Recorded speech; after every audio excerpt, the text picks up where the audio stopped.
এই দুটো মেয়ে মাটি থেকে 2000 ফিট উপরে একটা টাওয়ারের মাথায় আটকে গেছে। জায়গাটা শহর থেকে অনেকটা দূরে, আর এতটা উঁচুতে তাদের দুজনকে কেউ দেখতেও পাবে না। এখানে তাদের সামনে বিপদ ছাড়া আর কিছুই নেই।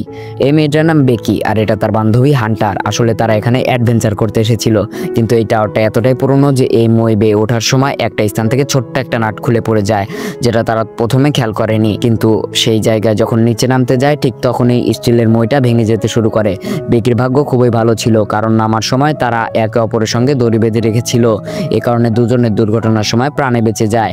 কিন্তু তারা এখন নিচে নামবে কিভাবে, এটাই হলো সবথেকে বড় সমস্যা। এই টাওয়ারের উচ্চতা এতটাই বেশি, যেখানে দুইটা আইফেল টাওয়ার একসঙ্গে করলেও এক হবে না। প্রথম তারা খুবই রিল্যাক্স থাকে, কারণ ভাবে হয়তো কেউ না কেউ তাদেরকে বাঁচাতে অবশ্যই আসবে। তারা টাওয়ারের উপরে একটা বক্সে একটা ফ্লেয়ার গান আর একটা বাইনিকুলার পেয়ে যায়।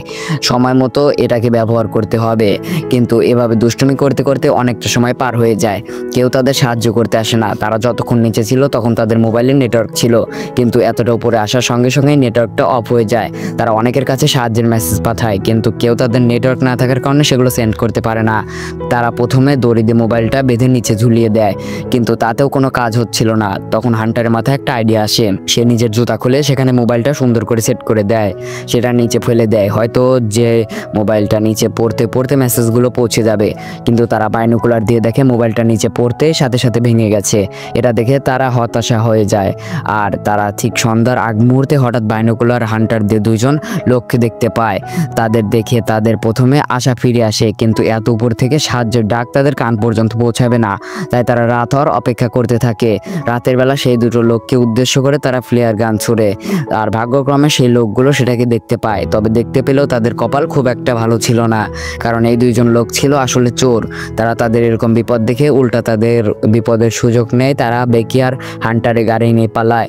আসলে বিষয়টা অনেক হাস্যকর কিন্তু দুঃখজনকও। এরপরে এদিকে হান্টার আর বেকিকেও কিছু নিয়ে থাকে। এভাবে এই টাওয়ারের অল্প একটু জায়গার মধ্যে তারা 24 ঘন্টা কাটিয়ে ফেলে। এখন ক্ষুধায় আর তৃষ্ণায় তারা টিকে থাকতে পারছে না। তাদের কাছে পানি ছিল, সেটাও বেকির ব্যাগের মধ্যে ছিল। আর বেকির ব্যাগটা শুরু সেই ঘটনার নিচে ডিসেন্টারে গিয়ে আটকে পড়েছিল। এই কারণে তখন হান্টার সিদ্ধান্ত নেয় যে সে দড়ির সেই জায়গাটা পর্যন্ত পৌঁছানোর চেষ্টা করবে, কিন্তু এটা খুবই বিপজ্জনক একটা ব্যাপার। কিন্তু এছাড়া তার হাতে এখন আর কিছু করার নেই। হান্টার ঠিক তেমনটাই করে, কিন্তু একদম শেষে শুধুমাত্র অল্প একটুর জন্য সে ব্যাগের কাছে পৌঁছাতে পারে না। এই সমস্যা সে সেন্টার দিকে জাম করে দেয়, দড়ি ছেড়ে দেয়, আর ভাগ্যক্রমে সে বেঁচে যায়। ওপাশ থেকে নিচে তাকানোর পর সে বুঝতে পারে নিচের সিঁড়িগুলো ভেঙে পড়েছে, অর্থাৎ নিচে নামা এখন একদমই অসম্ভব। সে প্রথমে তার সেলফি স্টিক দিয়ে ব্যাগটা দড়ির সঙ্গে ঝোলায়, তারপর নিজে সেই ব্যাগটাকে ধরে ঝুলে পড়ে। কিন্তু একদম শেষ মুহূর্তে একটা ছোট্ট ভুলের কারণে তার হাত ফসকে যায়। এটা দেখে উপরে বেঁকে একদম ভয় পেয়ে যায়, কিন্তু কপাল ভালো ছিল শেষ মুহূর্তে হান্টার তার ব্যাগটা ধরে ফেলেছিল। খুবই কষ্টে বেঁকি তাকে উপরে টেনে তুলে নিয়ে আসে।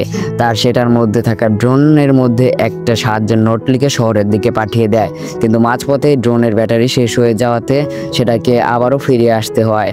এভাবে আরও একটা দিন পার হয়ে যায়। পরদিন বিক্রি টাওয়ারের একদম মাথায় উঠে যায়, কারণ একদম মাথায় ছোট্ট একটা লাইট জ্বলছিল, সেটা দিয়ে ড্রোনটাকে চার্জ করতে পারবে।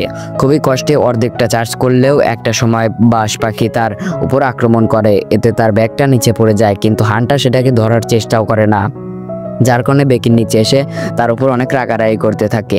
কিন্তু একটা সময় সে বুঝতে পারে যে আসলে যার সাথে রাগারাগি করছে সেটা সম্পূর্ণ তার কল্পনা। এতক্ষণ বেকি যে হান্টারটাকে দেখেছিল সেটা পুরোপুরি তার কল্পনা ছিল, কারণ সে তো ব্যাগ আনতে যাওয়ার সময় দুর্ঘটনার নিচে পড়ে মারা গিয়েছিল। নিচে তাকিয়ে সে তার বডিটাকেও দেখতে পায়। এতে সে আরও দুর্বল হয়ে পড়ে। তার মাথায় বারবার তার বাবার কথা আসতে থাকে। নিজের মোবাইলটা বের করে তার বাবাকে একটা মেসেজ পাঠায়, কিন্তু সেই নেটওয়ার্ক না থাকার কারণে এটাও সেন্ড হয় না। এবার তাকে কিছু একটা করতেই হবে। বেকি অবস্থায় বিপজ্জনকভাবে ভাঙা মাইকের একদম শেষ প্রান্তে দড়ি বাঁধে, আর সেটা দ্বারা নিচে হান্টারের লাশ পর্যন্ত পৌঁছে যায়। নিজের বান্ধবীর এই অবস্থা দেখে সে নিজেকে সামলাতে পারছে না। বড় বড় শকুনগুলো আন্ডার ডেড বডি মাংস ছিঁড়ে ছিঁড়ে খাচ্ছে। বেকি তার জুতো খুলে নেয়, আর সেটার মধ্যে নিজের মোবাইলটা রেখে জুতোটাকে হান্টারের ডেড বডির মধ্যে ঢুকিয়ে দেয়, আর তাকে সরি বলে লাশটার উপর ফেলে দেয়। যার কারণে এবার লাশটার সাথে তার মোবাইলটাও নিচে পড়ে, এবং লাশের কারণে তার মোবাইল অক্ষত থেকে যায়, আর আলটিমেটলি তার মেসেজগুলো তার বাবার কাছে পৌঁছে যায়। মেসেজ পৌঁছানোর পর তার বাবা পুলিশ নিয়ে আসে আর বেকিকে উদ্ধার করা হয়। এমন একটা নির্মম সময় পার করার পর বেকি আবারও তার জীবন নতুন ফিরে পায়, কিন্তু সেই যাত্রায় হারাতে হয়েছিল তার সব থেকে প্রিয় বন্ধুকে। এবং এরই সাথে মুভির গল্পটা শেষ হয়। তো আজকের মতন বিদায় নিচ্ছি আমি তাহিদ হাসান ত্বকি। দেখা হবে অন্য কোনো সময় অন্য কোনো ভিডিওতে। ততক্ষণ বি সেফ, বি অ্যালার্ট।